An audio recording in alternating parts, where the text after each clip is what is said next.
I hope I don't offend anybody here, but I'm going for it. So here we go.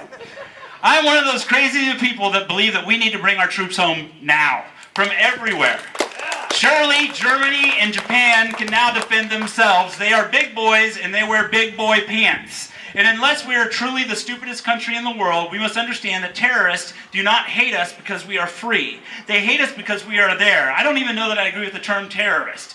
I mean, a country is different, but everybody gets lumped into our undeclared war on a tactic, regardless of why they hate us. I can tell you that if China was marching around our country spreading Buddhism through the barrel of a gun, I would be a radicalized member of the insurgency real quick. I would be on top of my roof with my AR-15.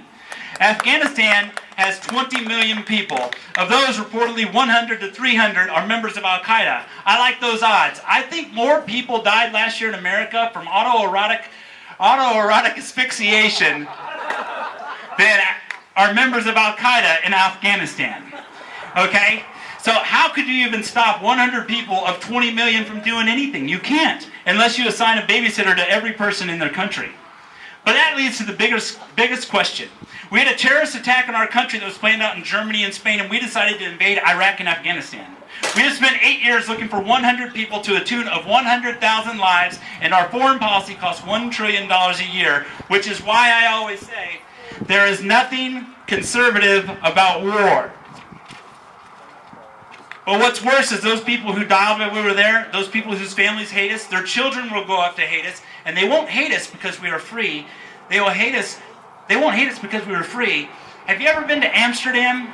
That is free. They have free drugs, they have free prostitution, they have free lifestyle as it gets. They are a hop, skip, and a jump away from Afghanistan, but they're not attacking Amsterdam. Why are they not attacking Amsterdam? Because Amsterdam is not in their country spreading religion and democracy through the barrel of a gun. So, they hate us because we are on their soil. They will hate us because we killed their families. We interfere in their country. And so our solution to this hate is to send more troops into their country.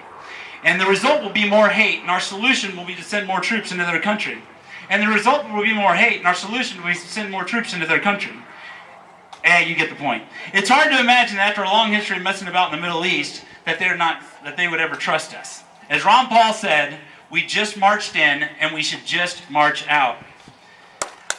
Thank you. You know, Karen did a fantastic job about demonizing Goldman Sachs, etc., and the Federal Reserve Bank, and I have a huge bit on that, but I want to kind of speed things up. But I do want to, I have an explanation online about how you can easily explain to your friends about the Federal Reserve and why it's bad without sounding like a conspiracy theorist. It's all about interest rates, and it comes from Hayek. If you ever want that, I can send it to you. But that's one way of explaining the Federal Reserve. The other way of explaining the Federal Reserve, I think that gets the message across, and it's rather quick, is Rolling Stone magazine described the Federal Reserve Bank in this way.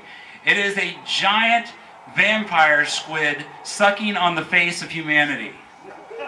That's really all you need to know. And by that, that's why we need to support Ron Paul's H.R. 1207 as it is written.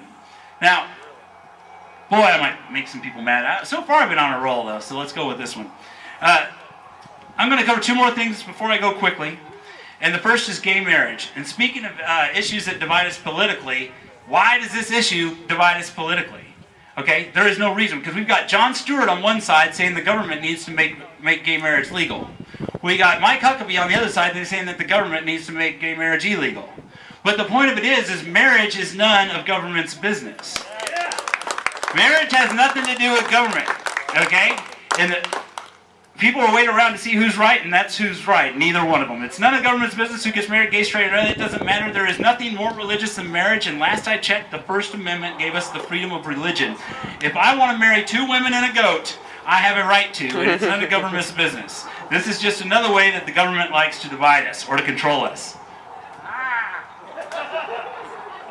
Okay, I don't really want to marry a goat, you guys. Come on now.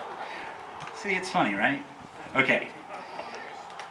Oh, boy, this is touchy. If you want a government where religion matters, you want too much government. Government exists to protect the individual's rights. If you want to get Happy McPreachy, then feel free, but don't do it on my dime. The big thing nowadays is to argue that America is being taken over by other religions People should be more focused on protecting the Constitution, which protects your right to your religion, instead of worrying that someone is going to come over and force your children to go on a jihad for ice cream. If you protect the Constitution and the original intent, then no religion will ever take over this country. You will always have the freedom of speech to spread the word of your favorite savior. I think I would be more worried about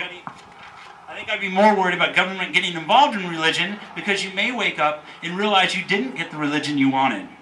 Do you really want government teaching your children about religion, considering their track record? If the government was in charge of spreading religion, we would all be in hell before we knew it. I'm going to skip my medical speech because enough people have given that speech, and now my closing. I will finish this by saying there is only one conspiracy I believe in, and that is the conspiracy of money, and people wanting to abuse government in order to get more of it. Inadvertently taking it from me, the only solution to preventing marriage of wealth and power is to limit their powers. It is not a matter of holding politicians accountable. The libertarian message that we need to send is that we must deny the opportunity to sell out in the first place by limiting the role of government, and we must understand that government is not the solution to our problems. It is the cause. And I do want to say one more thing. I had a P.J. O'Rourke thing that was pretty good. And it basically goes like this. It's a quick quote, because I know someone else quoted P.J. O'Rourke. When buying and selling is controlled by legislation, then the first things to be bought and sold will be the legislators.